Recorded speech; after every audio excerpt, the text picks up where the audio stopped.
প্রিয় প্রবাসী ভাই ও বোনেরা, আজকের সংবাদটি শুনে অনেকে চিন্তিত হয়ে পড়তে পারেন। প্রতি বছরই জীবিকার সন্ধানে হাজারো মানুষ সৌদি আরব সহ বিভিন্ন দেশে পাড়ি জমান, কিন্তু সেই স্বপ্নপূরণের পথ যেন দিনকে দিন আরও ব্যয়বহুল হয়ে উঠছে। এবার সৌদি আরবের স্বরাষ্ট্র মন্ত্রণালয় ঘোষণা করেছে ভিসা, ইকামা সহ মোট ৭টি গুরুত্বপূর্ণ সেবার ফি বৃদ্ধি করার সিদ্ধান্ত।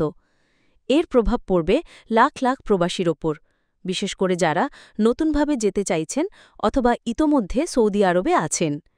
নতুন এই নিয়মে কি পরিবর্তন এসেছে, কোন কোন ফি কত বাড়ানো হয়েছে, এই সিদ্ধান্ত আপনার উপর কী প্রভাব ফেলতে পারে, সবকিছু বিস্তারিতভাবে জানুন এই ভিডিও সংবাদে।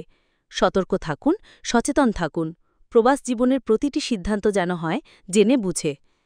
প্রতি বছর অনেক দেশের অনেক মানুষ জীবিকার তাগিদে আরবসহ বিভিন্ন দেশে যায়।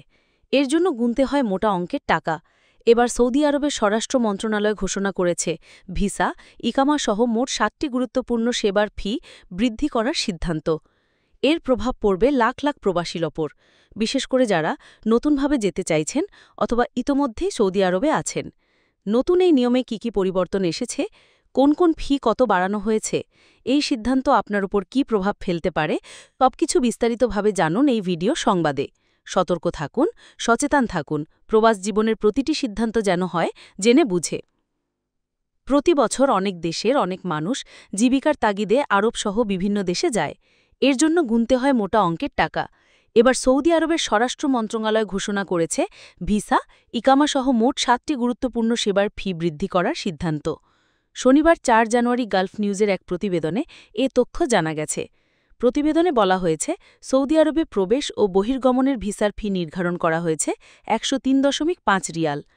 পাসপোর্টের তথ্য হালনাদার করতে প্রবাসীদের দিতে হবে ৬৯ রিয়াল, আর বসবাসের অনুমতি ও চূড়ান্ত বহির্গমনের ফি যথাক্রমে ৫১.৭৫ রিয়াল এবং ৭০ রিয়াল করা হয়েছে। এছাড়া কর্মচারীদের রিপোর্ট ফি ধরা হয়েছে ২৮.৭৫ রিয়াল।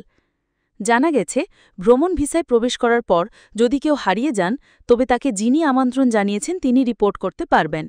এক্ষেত্রে ব্যক্তিগত ও পারিবারিক ভ্রমণ ভিসা হতে হবে। আবেদন তখনই করা যাবে যখন ভিসার মেয়াদ শেষ হয়ে যাবে।